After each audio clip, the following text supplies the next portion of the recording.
Habíamos visto lo que era la primera parte de alteraciones del líquido amniótico, ¿no? Las funciones que eran protección, temperatura, aislamiento de infecciones, que permite el desarrollo normal de todas las estructuras del feto, y la producción, o mejor dicho, la regulación del líquido estaba dado por la producción y la eliminación, ¿no? La producción tanto del tracto urinario, respiratorio, de la piel y de las membranas, la placenta y demás. Y la eliminación por el tracto gastrointestinal, tracto respiratorio, la interfaz entre la pared uterina y la pared amniótica y coriónica. Bien, entonces les había dicho que va variando la cantidad de líquido a medida que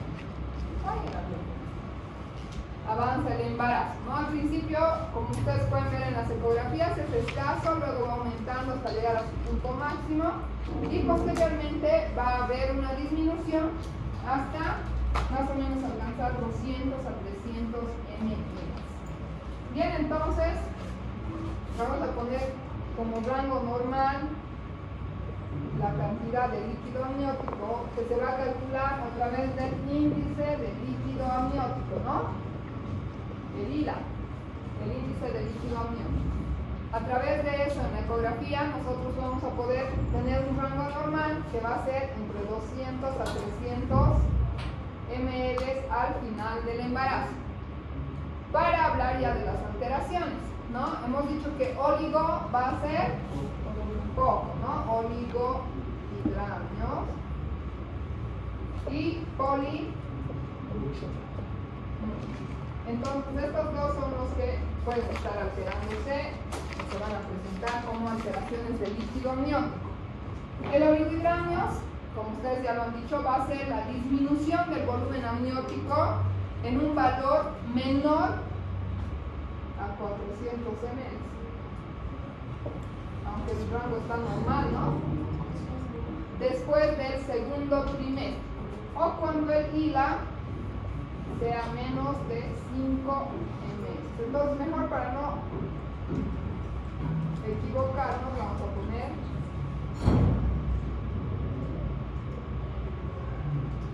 400 ml, el rango normal, para que no se confundan y me lo digan. Pero normalmente está entre 200 y 300, pero algunos libros la mencionan como 400. La disminución, o cuando el volumen es menor de 400 ml, va a ser conocido como oligohidramios, ¿no? O el índice de líquido amniótico menor a 5. Más que todo se maneja este rango como el ILA para guiarnos entre oligo y polihidramios, ¿no? Y obviamente a la ecografía vamos a ver disminución o ausencia en algunos de los bolsones o cuadrantes que hemos visto en la revisión ecográfica. Por ejemplo, vean acá, ¿dónde está una imagen? Aquí. El líquido amniótico, esta es la placenta, este es los partos fetales. Vean que el líquido se ve así oscuro, ¿no? En este caso es un polihidramio, pero vean la diferencia entre lo que es el oligohidramio. Normalmente debería verse, ¿no?, ese espacio negro oscuro que es del líquido amniótico. En este caso, vean que la placenta, el útero y el producto están colapsados y no hay nada de líquido amniótico en esa ecografía. Entonces, a la ecografía vamos a poder ver la ausencia o la disminución del líquido amniótico por debajo de los 400 ml. Esto tiene una incidencia del 3%, es decir, que de 100 pacientes, por lo menos 3 pueden tener oligohidramios, mejor dicho, ¿no? Al inicio del embarazo es menos frecuente porque todavía no se puede calcular cuánto de líquido amniótico tiene el producto en la ecografía. Suele hallarse más relacionado con embarazos tardíos, cuando ya estamos cerca al término, es ahí donde es más frecuente, por ejemplo, que se rompa la membrana. Porque si se rompiera al principio del embarazo, lógicamente vamos a tener un aborto. Si se rompe la membrana, ¿qué era? ¿Se acuerdan o no? Incompleto. Inminente, ¿no? Inminente se va a perder. Entonces, por eso es que más que todo se puede evaluar cuando ya estamos casi al final del embarazo. ¿Cuál es el riesgo de que no tengamos líquido?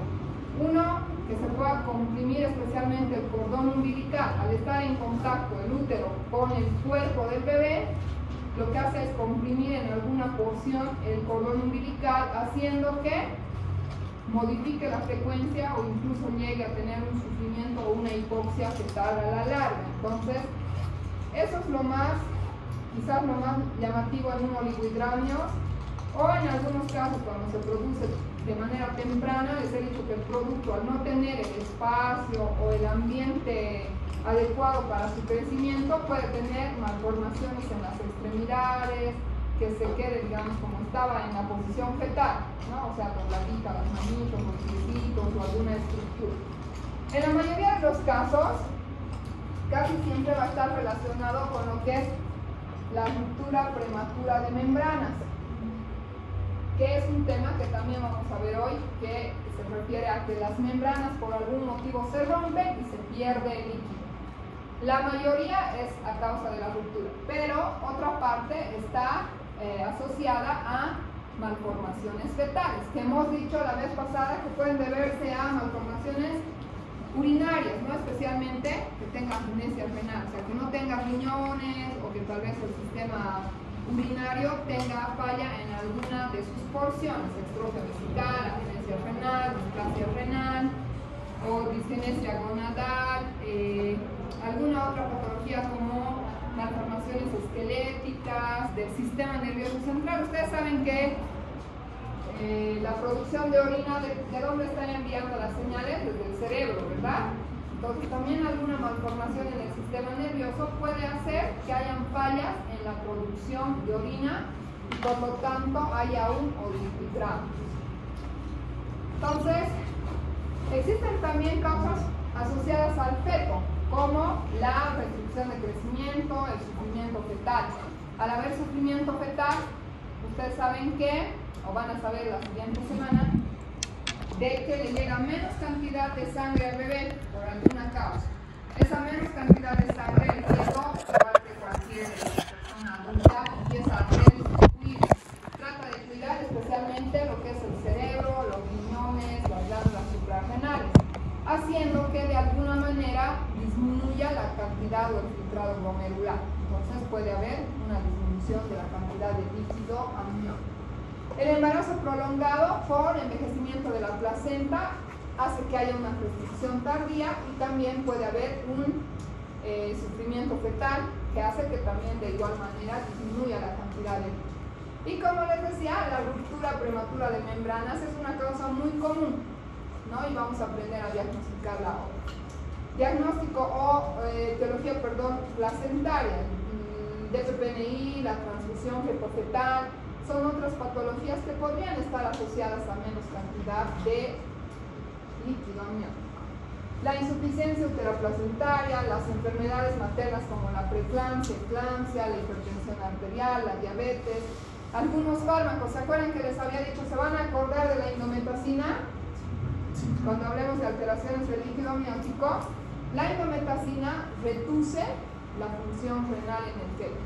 Entonces, por eso es que si nosotros le diéramos a la paciente indometacina por tiempo prolongado, podríamos reducir la producción de líquido y causar también un oligohidramio que es más iatrogénico, ¿no? Por causa nuestra. Y también el ibuprofeno causa ese efecto, por eso es que a las embarazadas no les damos ibuprofeno, les damos paracetamol, ¿no?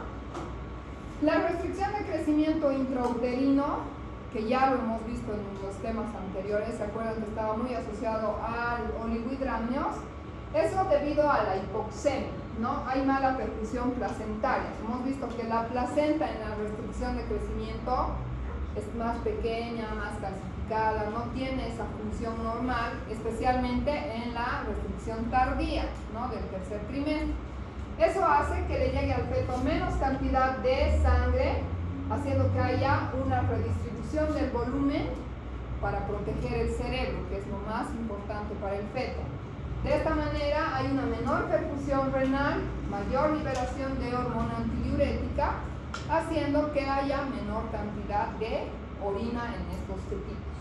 También aumenta la resorción pulmonar y puede haber una supresión de la la deglución, porque el intestino está recibiendo menos sangre en esos fetitos con sufrimiento.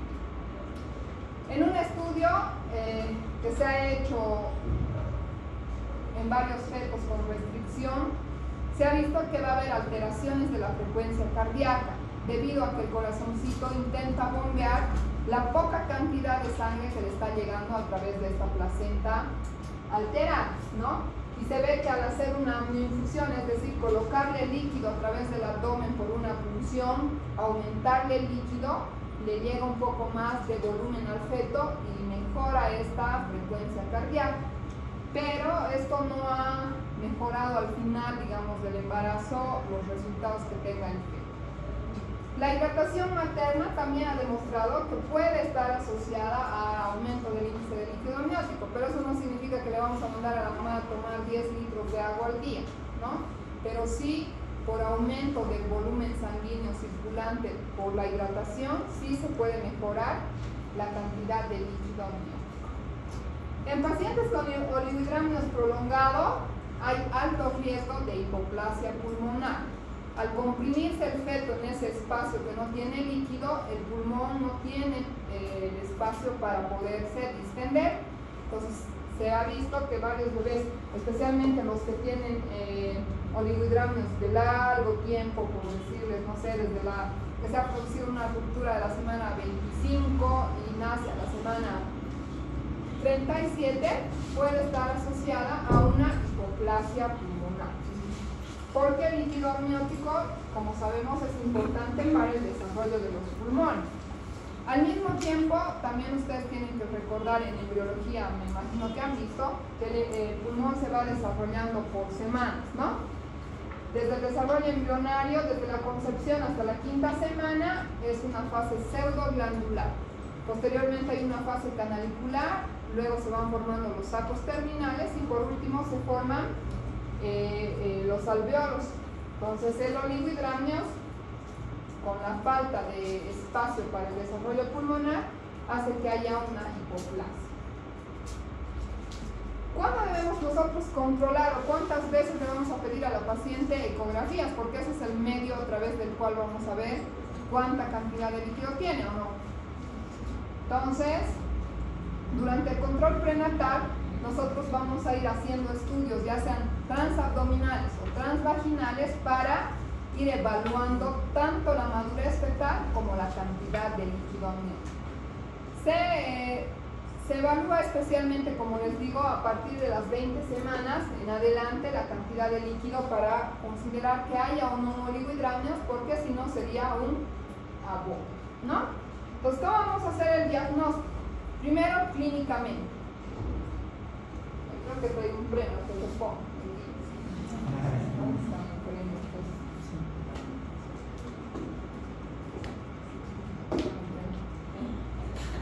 ¿Cómo vamos a hacer el diagnóstico clínico en una paciente con oligohidramios? A ver, sin que vean. ¿Quién se anima a decir cómo hacemos la evaluación? Y para que haga práctica su respuesta, les voy a regalar algo. ¿Cómo haces? A ver. Explícame, pues no solo me digas Arturo Terino. Supongo que es más fácil palpar las emociones del bebé debido a que no hay un contenido que esté englobándolo. Está bien, más fácil se va a palpar, las maniobras se sienten más. ¿Y qué más? ¿Cómo va a ser la altura, pues? Disminuida, ¿no ves? Se ganó el premio para que vaya a medir mañana todas las alturas.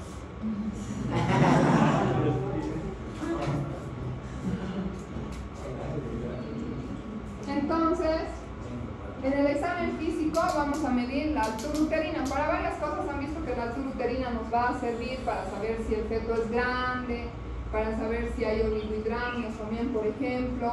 Y en un oligohidramios, la altura uterina se encuentra por debajo de lo esperado para las semanas de gestación. Es decir, si para 37 semanas tendríamos que tener, ¿cuánto de altura? ¿37? 30, 31. Si hay un oligohidramios, ¿cuánto va a ser en las 37 semanas? 25, 24, ¿no? O sea, dependiendo de cuánto ha perdido de. Se palpan fácilmente las partes fetales, creo que ha leído rápido su compañera. Se palpan más fácilmente las partes fetales porque no hay el medio líquido que aísle al producto, ¿no? También vamos a solicitar ecografías. Ecografía normal para el índice de líquido, ecografía Doppler para saber si el flujo cerebral está normal, si el bebé no está sufriendo. Podemos pedir un perfil biofísico y una cardiotocografía. ¿Cómo vamos a hacer el manejo de oligohidramios? ¿No? En la ecografía, además de saber, porque sabemos que tiene menos líquido, pero quizás lo que más nos importa es saber si ese fetito se está comprimiendo su cordón, ¿no? Al comprimirse su cordón va a tener sufrimiento fetal. Eso es, como les digo, si ustedes piensan en los oligohidramios, siempre piensen en que tal vez va a estar asociado a un sufrimiento fetal por compresión del cordón, que es el medio a través del cual le llega sangre al bebé. También vamos a diagnosticar o descartar malformaciones genitourinarias, ¿no? Ver si tal vez no tiene un riñón, no sé, algo está pasando, hay riñones poliquísticos, y vamos a hacer monitorizaciones. Se puede hacer también una amnioinfusión, no en todos los hospitales, y no lo van a poder hacer ustedes, no le van a poner una vía a su abdomen, ¿no? Pero se hace a través de una vía ecográfica. Se conecta o se coloca una jeringa, un catéter, a través del cual se puede introducir solución fisiológica o soluciones que reemplacen o traten de un poquito mejorar la cantidad de líquido, ¿no? Al mismo tiempo, al hacerse la amnioinfusión, podríamos hacerle una amniocentesis, obtener una porción de, no sé, membrana o de líquido, si es que hubiera escaso, para hacer un análisis cromosómico, ver la madurez pulmonar o también hacer un cariotipo rápidamente. Como les decía, la amnioinfusión profiláctica tiene como finalidad evitar alteraciones del líquido amniótico, aumentar el líquido para evitar que se comprima el cordón, ¿no? Y aunque no se ha visto que vaya a mejorar al 100%, no significa que le van a poner, aunque le pongan, y si la membrana está rota, igual se va a salir, ¿no? Pero también tomen en cuenta que el líquido amniótico se va recambiando, ¿no? No es que el bebito no orina, solamente que existe alguna causa que está haciendo que disminuya. Si fuera el EPM, el bebé orina y se sale, ¿no? Orina y se sale. Si fuera una alteración ya cromosómica genética, no va a orinar. En ese caso, quizás es un poco más severo. Algunas pacientes con RPM, algunos doctores hasta les ponen pies arriba, como murciélagos, ¿no? Para que no se les salga el líquido. Son medidas generales raras, pero que tal vez sí podrían ayudar de alguna manera. Bien, entonces ahora hablando del polihidramios, de igual manera vamos a tener un índice de líquido amniótico más de 25. Algunos libros van a encontrar con más de 28, pero más o menos es una media de 25 a 28, ¿no? Y un volumen, en este caso sí está reaumentado porque va a ser más de 2000 ml o 2 litros. Imagínense así, 2 litros más el bebé, sus barrigas son así de enormes. Y ya solamente razonen, ¿no? ¿Qué pasaría si una mamá tiene, como en los gemelos hemos visto, si tiene un abdomen hasta aquí arriba, va a poder respirar? No. ¿Va a poder dormir feliz? Porque le va a comprimir, ¿no? Le está presionando, la mamá tiene disnea, tiene dificultad para la deambulación, si trabaja no va a poder trabajar, entonces son cosas que le van a afectar. La incidencia del polihidramios varía entre 0,4 a 4% de los embarazos y puede dividirse en leve, moderado y severo. O sea que hay polihidramios leves y la mayoría van a ser leves, es decir, no va a ser tan abundante la cantidad de líquido amniótico. En el moderado es un 10% y en el severo un 5%. Esto se debe a la acumulación excesiva de líquido amniótico en algún momento del embarazo, que puede ser mayor a los 2 litros o 2000 ml, o un índice de líquido amniótico mayor a 25, en ausencia de otra causa de que sea grande la barriga, ¿no? Que sea gemelar, por ejemplo, o este caso, contrario a lo que ha dicho para la evaluación clínica, no vamos a poder palpar fácilmente, ¿no? Porque está más líquido amniótico. Y la altura uterina va a ser mayor. Entre las causas hemos dicho que la mayoría se pueden relacionar con alteraciones del tracto gastrointestinal, es decir, que el bebé orina y no se deglute nada, no vacía o no disminuye esa cantidad, no equilibra. Puede deberse a una atresia esofágica, una hernia diafragmática, una estenosis duodenal, onfaloceles, atresias que interfieren la absorción normal del agua, haciendo que el líquido amniótico aumente progresivamente. De igual manera pueden haber malformaciones del sistema nervioso. Como ustedes saben, igual el sistema nervioso regula la orina y también la deglución, ¿no? De eso depende que el bebé succione, lacte, chupe de su sistema nervioso. Por eso es que si ha habido una parálisis cerebral, algunos bebitos como síntoma tienen que no succionan o no degluten la leche, ¿no? Entonces también se puede ver alteraciones cerebrales como anencefalia, hidrocefalia, que el bebé no tenga cerebro, por ejemplo, eso se refiere con anencefalia. Pues vean la diferencia de la anterior ecografía en donde se veía el cuerpo y la placenta. En este caso, acá se ve un exceso de líquido amniótico. Y en la ecografía la van a ver así, oscuro, negro, eso es el líquido amniótico. Entonces, dentro de las causas, pueden haber anomalías también del tracto urinario, como nefroma mesoblástico, debido también a la alteración en la función renal, que hace que tenga mayor volumen urinario, ¿no? Anomalías esqueléticas, algunos medicamentos como el litio, malformaciones quísticas del pulmón, que también hacen que produzca demasiada cantidad de líquido que no se reabsorbe. En el sistema cardiovascular, al igual que una persona adulta, muchas veces puede deberse a una patología cardíaca como estenosis valvular, incompetencias valvulares, que hace que no pueda manejar esa cantidad de líquido, especialmente en las transfusiones fetofetales. También pueden haber causas idiopáticas o desconocidas. En el caso también, por ejemplo, de las mamás con diabetes, siempre asocien, así como van a asociar el polidramnios con un sufrimiento, siempre asocian el polidramnios con la diabetes gestacional. ¿Qué hace la mamá cuando tiene diabetes, o una mujer, no sé, un hombre, quien sea, cuando tiene diabetes? ¿Cuáles son los síntomas? Polidipsia, poliuria, ¿no? Lo mismo que le pasa a la mamá, en la diabetes le pasa al bebé, es un diabético en chiquitito. Entonces igual tiene poliuria y orina más de lo normal. Entonces por eso es que cuando ustedes vean un polidramnio, si ven o hacen diagnóstico de polidramnios, descarten siempre que la mamá no sea diabética. Casi todas las mamás con diabetes tienen polidramnio. Y también van a tener bebés macrosómicos, ¿no? Porque el bebé no tiene esa producción de glucosa, tiene resistencia. Es lo mismo que le pasa a la mamá, le pasa al bebé. Anomalías cromosómicas como ausencias de o trisomías 13, 18, 21, o también ahí ven diabetes mellitus tipo 2, diabetes descompensadas, macrosomías, eritroblastosis, hipertensión arterial, hace que de alguna manera el bebé también refleje en la cantidad de líquido amniótico. Entonces, dentro de la patogenia, la deglución del líquido, hay un constante polidramnios cuando se inhibe la deglución por una atresia, una obstrucción o un obstáculo en el tracto gastrointestinal.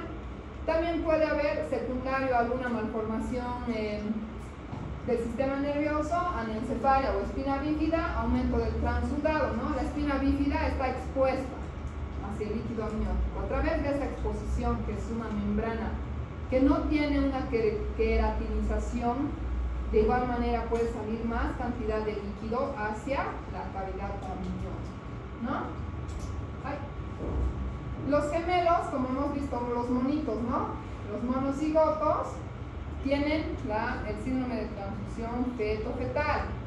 Eso hace que haya un aumento en el volumen urinario de uno de ellos y el otro tenga porque le está llegando menos sangre, tenga una restricción de crecimiento, disminución. O sea que puede haber que uno de los fetos produzca mucho y el otro no produzca nada de líquido amniótico. La diabetes gestacional, como les decía, la hiperglicemia materna produce hiperglicemia fetal, causando una diuresis osmótica. También tiene una poli, ¿no? Clínicamente, de acuerdo al grado de polidramnios, hemos dicho que puede ser leve, moderado o severo. Mientras más líquido tenga, va a estar peor, ¿no? Es de lógica. La presión ejercida dentro y alrededor del útero distiende los tejidos adyacentes. Va a presionar la vesícula, la mamá se va a quejar que le duele el páncreas, se irrita. Puede haber edema porque hay una compresión de los grandes vasos, ¿no? Edema de los miembros inferiores. Cuando hay gemelar o el útero está comprimiendo demasiado a los grandes vasos, por eso es que les he dicho que la mamá tiene que descansar en el decúbito lateral izquierdo, ¿no? Para mejorar el flujo sanguíneo. Si la mamá se echa en decúbito dorsal, disminuye el flujo hacia las extremidades, haciendo que haya un edema por insuficiencia venosa periférica. El marcado polidramnios va a hacer que la mamá crónicamente tenga alteraciones o inicie fácilmente el trabajo de parto, porque el útero piensa, como está sobredistendido, el útero no sabe, ¿no?, que hay polidramnios, pues piensa que ya es un embarazo de término y fácilmente podría desencadenar las contracciones por sobredistensión o un mecanismo físico, ¿no?, de compresión o de irritación del útero. Como les decía, la prevalencia de parto prematuro con polidramnios es bastante alta, llega hasta el 30% por la sobredistensión y la irritación que tiene. Mientras más grave es el polidramnios, más puede ser el grado de mortalidad fetal. ¿Qué creen que pasaría si una paciente con polidramnios está en trabajo de parto, ya tiene 4 o 5 de dilatación? ¿Es normal, la tenemos todo bien? ¿Cuál sería el cuidado que tendríamos que tener si sabemos que hay bastante cantidad de líquido? Ruptura, ya se rompe, ¿y qué va a pasar? ¿Qué es eso? ¿Ah? ¿Va a salir qué? ¿El feto volando? ¿Qué se sale? Imagínense, el feto está ahí nadando en el espacio, como los casi extraterrestres, en la luna, ¿qué se llaman? Los astronautas. Está flotando en el líquido, se rompe la membrana, se chorrea, disminuye el volumen. ¿Qué le puede pasar? ¿Qué? Enredar con el cordón no creo tanto, a no ser que ya tendría circular. Pero ¿qué puede pasar con ese cordón? Si el bebé no está encajado, tiene un espacio libre, abierto, la cabeza está aquí arriba, digamos, ¿no?, flotando, se rompe la membrana, puede ser que el bebé baje y se encaje fácil, pero también puede ser que haya prolapso de cordón, que el cordón sea largo y se resbale con el líquido más rápido que la cabeza y se prolapse. Y hemos dicho que el prolapso es una emergencia, ¿no? Porque uno se comprime con la cabeza, o dos se va a disecar y va a interrumpir el flujo y el feto puede morir. Además, la descompresión brusca que hemos dicho que producía, hemos visto una patología en hemorragias. La descompresión brusca del útero que produce, hemos visto en los gemelos. ¿Qué pasa con la placenta? Puede haber un DPPNI, por eso sale tan rápido el líquido que se aprieta el útero y la placenta puede romper algunos vasos y empieza, ¿no?, el desprendimiento prematuro de placenta normicera. Entonces solo es cuestión de que se imaginen las cosas y vean que ya se pueden acordar de las cosas que le pueden pasar, ¿no? Entonces puede haber más dolor abdominal, contracciones de inicio súbito o más prematuras porque el útero está distendido. Puede haber, ahí dice, la ruptura de membranas con descompresión brusca puede producir DPPNI. Y también prolapso de cordón, es decir, que el cordón se resbale y se sale. Las complicaciones maternas más que todo pueden ser secundarias a que se ha jalado tanto el útero que no tenga esa capacidad de contractibilidad. Y si no tiene esa capacidad de contractibilidad, ¿qué se llama? Vamos a ver en un tema más adelante, pero ¿qué es eso que no tenga esa capacidad de contraerse el útero? Atonía uterina, ¿no? Se jala tanto porque se ha distendido, o sea, el líquido estaba tan lleno que el útero ha perdido esa capacidad de contracción y tiene una atonía. Y si hay atonía, ¿qué va a haber? Hemorragia, ¿no? Porque el útero no se está apretando como debería y empieza a sangrar. Ahí dice y no lee. Bien, entonces en el manejo en grados menores puede ser que no necesite tratamiento, solo que la mamá está más fatigada, no pueda caminar y demás, ¿no? Si existe disnea, dolor abdominal, si la deambulación es dificultosa, la paciente, no significa que le vayamos a operar el día que la paciente ya no aguanta. Siempre tenemos que fijarnos en el feto, ¿no? Se puede solicitar o se puede pedir a la mamá que esté en reposo, posiciones que le ayuden un poquito, pero por ejemplo la restricción de sal, los diuréticos no le ayudan. Cuidado, le den diuréticos pensando que va a orinar todo su polidramio, no ocurre, ¿ya? Se puede hacer una amniocentesis de drenaje en este caso, ¿no? Que quizás es un poco más sencilla porque lo que hacemos es drenar hasta tener una cantidad más o menos considerable y ya dejarlo así. También se puede utilizar la indometacina, pero ¿cuál sería la dificultad o por qué, hasta cuándo podríamos usar o es para la de 37 semanas la indometacina? ¿Hasta qué edad gestacional se usaba indometacina máximo? ¿Qué? ¿Quién da más? ¿22? ¿37? No, se va a cerrar su conducto arterioso. 28, no. Les remarco así por redondito, les pongo un así, ¿se acuerdan ustedes? ¿Qué pasa? No, 25. ¿Hasta qué edad se usa la indometacina? En parto prematuro hemos visto un cuadro, ahí dice 21, eso es aborto. No, rifa aquí. Hasta la semana 32, máximo hasta la semana 32. La indometacina afecta la producción de líquido en el pulmón y aumenta la absorción, ¿no? Entonces disminuye la producción fetal de orina y de esta manera puede manejarse los polidramios con indometacina. Especialmente si se presenta ya desde más temprano, ¿no? Como ustedes han dicho, 25, 28, 30, tienen polidramios, le podríamos dar. Va a ir disminuyendo un poco. No es que le va a disminuir hasta el valor normal, pero podría ayudarle de alguna manera. Igual le sirve como anti-autocolítico, ¿no? Va a hacer que no hayan contracciones. Aunque los efectos colaterales al uso exagerado podrían ser el oligohidramnios, no le vas a dar del principio al final la indometacina, ¿no? De igual manera vamos a hacer la ecografía para poder ir valorando cuánto de líquido tenemos.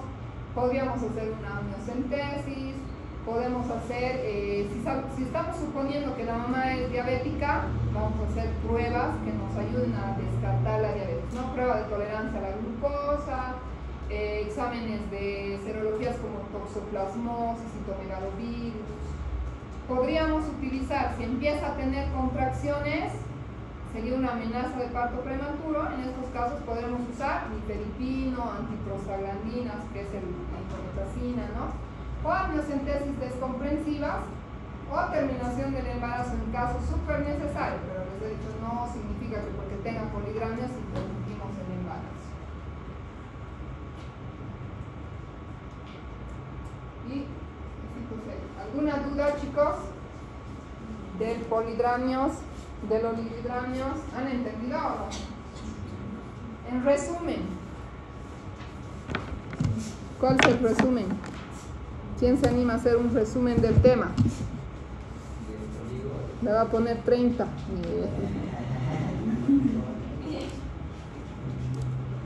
¿Cómo es?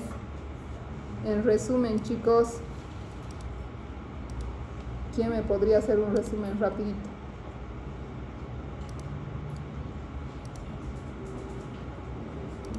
Ya pues. Ahí está, dale. Valiente la Judy, dale, Adit. El rango normal es de 2 mililitros, entonces el rango es menor a 2 mililitros y está relacionado con la circulación local. Y digamos, el fármaco que lo puede activar era la indometacina, que reducía la función renal del feto y lo que disminuía el líquido amniótico.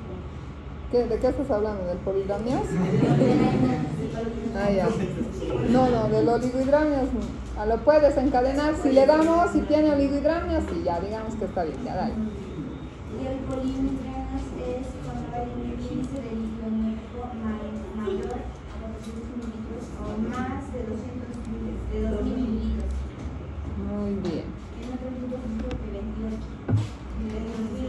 Y desde el principio del tema, acuérdense, chicos, que va a haber una alteración. Recuerden siempre producción y eliminación. Eso. Produce el riñón, el pulmón y las membranas.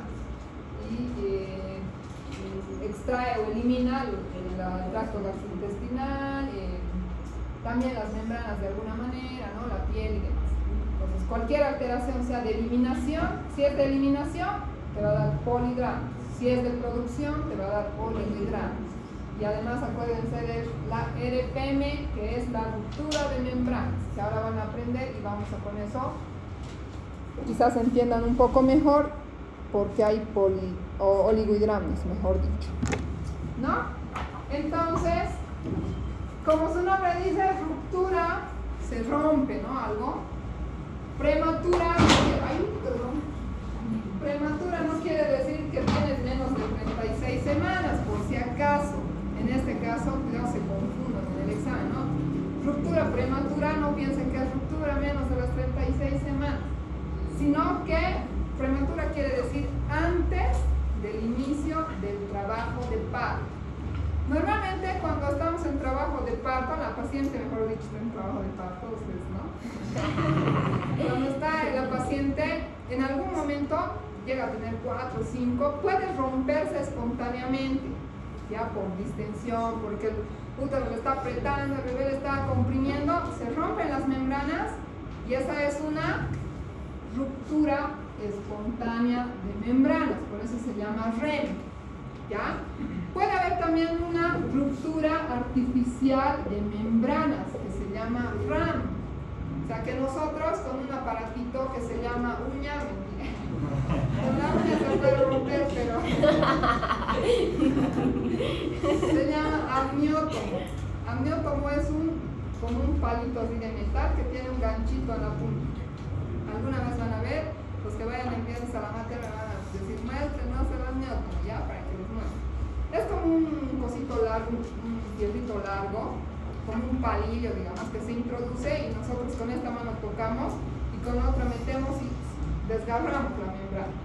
Eso es una ruptura artificial de membranas. Si se rompe espontáneamente, es ruptura espontánea o REM, ¿no? Por el trabajo de parto. Pero ¿qué pasa si en realidad sería una REM, ¿no? Se rompe espontáneamente, pero antes del inicio del trabajo de parto se va a llamar RPM, ruptura prematura de membranas. Esto es muy frecuente, puede pasar en más o menos 10% hasta el 30% en embarazos prematuros, porque en los prematuros, por el proceso infeccioso, las membranas están mucho más debilitadas, las membranas amnióticas, ¿no? En el poligramias también, por la sobredistensión, las membranas están tan jaladas que fácilmente se puede producir una ruptura espontánea, ¿no? Y una vez que se rompe, lo que hace es desencadenar en pocas horas el trabajo de parto. Por eso es importante su diagnóstico, su manejo y su tratamiento, porque se rompe y empieza. Ustedes saben que las membranas son un medio de protección, ¿no? De los gérmenes. ¿Qué pasaría si la mamá se rompen las membranas, no le da importancia, está en su casa, en el campo, qué sé yo, varios días? Uno va a iniciar el trabajo de parto, porque va a haber liberación de prostaglandinas, factores inflamatorios, y dos, porque va a haber un ascenso de los microorganismos desde la vagina hacia la cavidad amniótica. Entonces fácilmente se puede infectar ese embarazo, ¿no? Con el feto adentro. Entonces se va a definir al ARPM como la ruptura prematura de membranas corioamnióticas. ¿Cuáles eran las membranas corioamnióticas? El útero, capaz que ni siquiera me están entendiendo, ¿no ven? El corio y el amnios, ¿no? Y aquí está la placenta. Ya saben. Entonces, estas dos membranas se llaman corion y amnios. Por eso es membranas corioamnióticas. En cualquier momento del embarazo, antes del inicio de las contracciones o del trabajo de parto, puede romperse una de estas membranas o las dos. O también se puede romper por aquí arriba. Cuando tiene, por ejemplo, una T de cobre, el embarazo sigue creciendo, le pincha la T de cobre, se rompe aquí y va filtrando el líquido.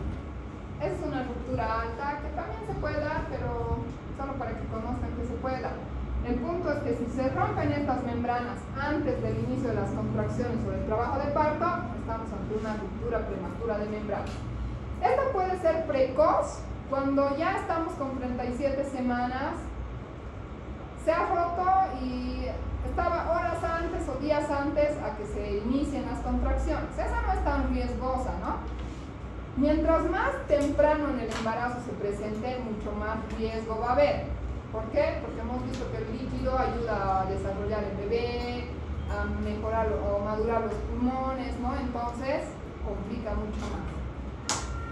Si se produce por debajo de las 37 semanas, se puede llamar RPM pretérmino. Es diferente, ¿no? Por eso les decía, la P de prematura no significa de bebé prematuro, sino de antes del tiempo. El periodo de latencia va a ser el tiempo desde que se rompe la membrana hasta que inicia el trabajo de parto, mejor dicho, hasta que nace el bebé. Ya es un término que ustedes tienen que saber bien, el periodo de latencia. Desde que se rompe, digamos se ha roto a las 25 semanas y ha nacido a las 37, ¿cuánto tiempo de periodo de latencia ha tenido? 24, 12 semanas. Por ejemplo, ¿no? Si se ha roto hace, no sé, a las 35 semanas y ha llegado a 37, con antibiótico y todo, ¿cuánto hace su periodo de latencia? 2 semanas, ¿no? Entonces el tiempo desde que se rompe hasta que nace, ya sea por parto o cesárea, se conoce como periodo de latencia. Mientras más tiempo de periodo de latencia haya sin tratamiento antibiótico, porque eso es lo que nosotros vamos a... El manejo del RPM prácticamente o básicamente va a ser antibióticos si queremos que el embarazo esté un poco más de tiempo, ¿no? Especialmente cuando son muy chiquitos los bebés, es lo que utilizamos. Podemos utilizar por varias semanas, hasta que el bebé crezca, hasta que el bebé, no sé, madure, ¿no? O hasta que tengas 2 días de corticoterapia, ¿no? Le das inhibidores, le das antibiótico y también le das maduración pulmonar, para que le ayudes un poquito al bebé. Ven que se relaciona lo que hemos aprendido en pretérmino con estas cosas, porque se pueden presentar, ¿no? Entonces, dentro de las definiciones, vean, RPM de término es cuando ya tenía 37, en ese caso van a ser por parto o cesárea, no hay problema con el feto. RPM pretérmino, antes de las 37 semanas.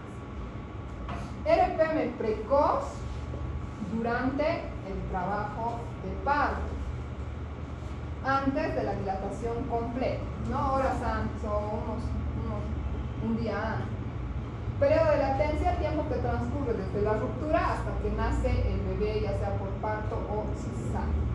Entonces les decía que del 5 al 15% de los embarazos puede presentar o terminar en ruptura de membranas, ¿no? En embarazos pretérminos es mucho más frecuente y va a haber mayor mortalidad y morbilidad mientras más pequeño sea el embarazo, más prematuro. Las causas exactas no se conocen, pero van a haber factores asociados como el factor socioeconómico bajo, el bajo peso materno, si ha tenido partos prematuros o rupturas prematuras en sus anteriores embarazos. es frecuente que pueda volverse a repetir. Por eso es que hay que preguntar en el control prenatal a la paciente, ¿ha tenido? O ella les va a decir, me han operado porque se han roto mis bolsas, ¿no? Así les dice.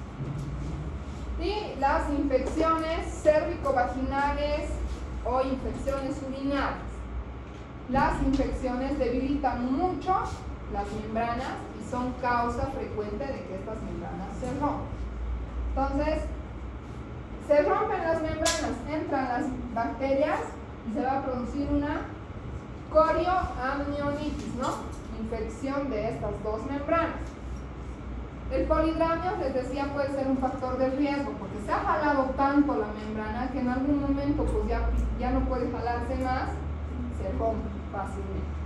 La placenta previa, el embarazo gemelar o múltiple, igual, porque se sobreextienden las membranas, ¿no?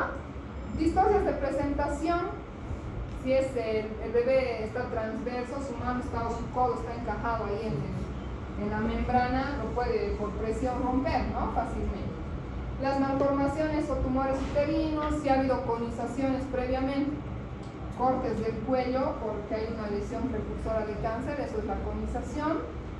El cuello está más chiquito, más propenso a infecciones o a que las bacterias migren hacia las membranas. Los embarazos con té de cobre es lo que les decía, ¿no? Tal vez el té de cobre en algún momento pues se ha sobredistendido, se pincha, para que entiendan les digo en estos términos, pero o sea, se desgarra, ¿no? La membrana y puede haber ducto. O de causas desconocidas, puede ser que no sepamos exactamente cuál ha sido la causa. Los factores predisponentes, pueden haber malformaciones ya anatómicas, fisiológicas de las membranas, que ya tengan déficit de colágeno, de enzimas propias de la membrana, infecciones urinarias, nutrición materna que sea desnutrida, no tenga déficit de proteínas, los tejidos van a ser mucho más lábiles, más fáciles de romperse, ¿no? El tabaquismo, la incompetencia ixmico-cervical, es decir, que el cuello no esté comprimido adecuadamente o, como les he dicho, normalmente es de 3,5 a 5 centímetros, debería estar cerrado, por algún motivo el cuello va reduciéndose espontáneamente por falta de sustancias que ayudan a cerrar y se pierden fácilmente los embarazos. El coito, el semen puede producir o tiene factores inflamatorios que pueden romper también fácilmente las membranas, ¿no? La infección materna puede ser urinaria, vaginal, de cualquier tipo de infección, transmisión sexual, intrauterina, que por migración hemática haya llegado a las membranas, por las incompetencias, procedimientos para estudios como la amniocentesis, las biopsias de venosidades coriales. Por eso les digo, no es tan fácil, le vamos a hacer una punción, porque la membrana se puede romper en esa punción, ¿no? Y desencadenar también unos miligramos. ¿Cómo vamos a hacer el diagnóstico? Lo primero que vamos a hacer es, ¿qué va a decir la mamá que tiene LPM? ¿Qué creen cuál va a ser su motivo de confusión? Líquido. He perdido líquido, no va a venir y les va a decir, ay, estaba echada durmiendo y me he orinado, o he perdido líquido. Y ustedes tienen que diferenciar entre si es orina, porque puede haber incontinencias urinarias, pero también puede ser que realmente se haya roto la membrana. ¿Cómo van a diagnosticar o diferenciar? Puede haber salida del tapón. ¿Qué más? Ecografía le van a pedir, dice, para saber el índice. ¿Qué más? El olor. ¿Cómo es el olor del líquido amniótico? ¿La orina? ¿Cómo se? La orina huele a orina, a urea, ¿no? ¿Y el líquido a qué huele? A lavandina. Tiene un olor más similar a la lavandina o lejía, encuentran los libros, ¿no? Dice, olor a lejía. Entonces van a sentir el olor, el sabor.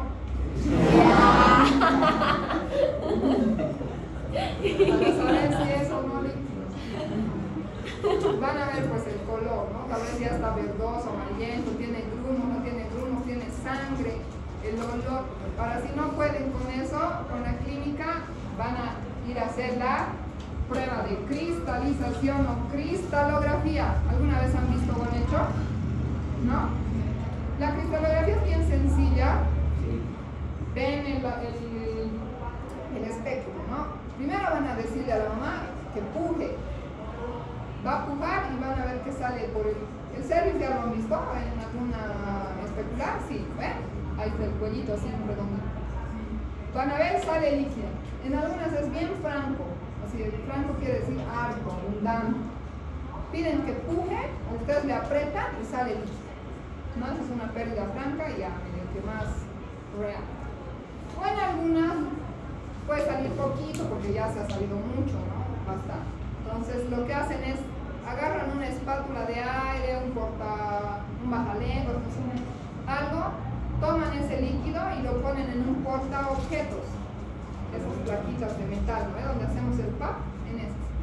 Lo hacen secar al ambiente y tienen que mandar al laboratorio, o ustedes, si tienen la posibilidad alguna vez de ir al laboratorio y ver en el microscopio, lo que van a ver es la placa, esta imagen. Si es líquido amniótico, se cristaliza el líquido amniótico y da una imagen en hojas de helecho. ¿Conocen el helecho? Con eso. Entonces se forma esta cristalización que se llama cristalografía. Si es así, se ve así, esta es una cristalografía positiva. Entonces sí es líquido amniótico. Obviamente va a haber algunos diagnósticos diferenciales en orina, tal vez ha tenido relaciones y van a ver espermas, otra cosa, pero si ven una imagen así es un criterio diagnóstico, ¿no? Entonces, como les decía, la buena historia clínica, le van a preguntar desde qué hora se ha perdido líquido, a qué hora supuestamente se ha roto. ¿Por qué será importante saber el tiempo? A ver la cantidad, Más que la cantidad, del periodo de latencia, porque cuando hay un periodo de latencia, para que se acuerden, más de 6 horas, hay más riesgo de infección y por lo tanto a esas pacientes sí o sí hay que ponerles antibiótico, ¿ya? Obviamente que si han pasado 5 o 4 horas no van a esperar, pues ya a las 6 horas recién iniciamos antibióticos, porque saben que no van a hacer su bebé ese cachito. Pero el periodo de latencia mayor a 6 horas se inicia antibiótico inmediatamente. Entonces, para el diagnóstico, una buena historia clínica, un examen clínico ginecológico, le van a poner el espéculo, van a hacer pujar a la paciente, eso se llama maniobra de Tarnier o Valsalva, y puede haber pérdida de líquido a través del cuello, ¿no? También va a haber un exudado vaginal, o puede haber combinado, ¿no? Leucorrea, o tal vez es orina solamente. Y vamos a hacer un estudio, como decía su compañero, ecográfico, para valorar el índice de líquido amniótico. Si hay ruptura de membranas, no se debe realizar tactos a repetición, porque la vagina, saben que no es estéril, tiene microorganismos, introducimos, ¿no? Más fácilmente. Entonces, chicos, vamos a quedar ahí para que pueda identificar mi entrada y mi salida y mi entrada. Entonces, ¿alguna duda hasta aquí?